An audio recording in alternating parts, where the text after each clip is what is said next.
America বিশাল বড় দেশ, 1 কোটি বর্গ মাইলের দেশ আমেরিকা, রাজনৈতিক দল মাত্র 2টা। ব্রিটেন বিশাল বড় দেশ, রাজনৈতিক দল 3টা। সিঙ্গাপুর একটা দেশ, রাজনৈতিক দল 2টা।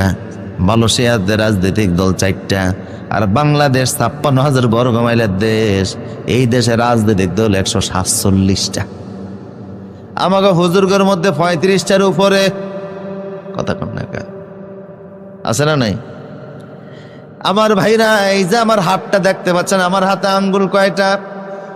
এই আঙ্গুলগুলি সব কি দেখতে একরকম? সাইজ আলাদা কিনা? এইটা একটু বেশি মোটা, এটা একটু বেশি চিকন, এটা একটু বেশি লম্বা, এটা একটু বেশি খাটো। আঙ্গুল 5টা 5 রকম, দেখতেও 5 রকম, সাইজও 5 রকম।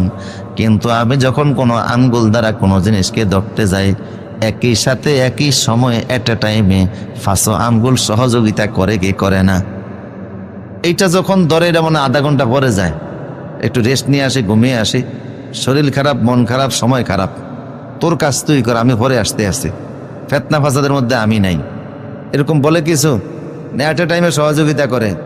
কেন এট এ টাইমে করে? যদিও আঙ্গুল দেখতে আলাদা, সাইজ আলাদা, কিন্তু 5টার গোড়া এক, ঠিক কিনা?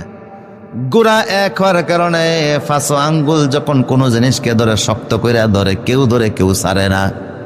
কথা কোন ঠিক কিনা? অনুরূপ ভাবে আমরা আমাদের ইসলামে, কোরআনে, হাদিসে যদি সারা দেশের আলেমরা হাতের গোড়ার মতো এক হয়ে যেতাম, কাফের মুশরিক নাস্তিকদেরকে যদি একভাবে ধরতে পারতাম, ইসলাম নিয়ে দেশে কেউ বাদরামি করতে পারতো না। আলিয়া বুঝি না, কমই বুঝি না, কে আমি বুঝি না, লাকে আমি বুঝি না, সবাই আমরা এক হওয়া লাগবে। কথা কন না? গোড়া কিন্তু আমাদের এক হওয়া লাগবে, হাতের মতো। বুঝেননি কথা?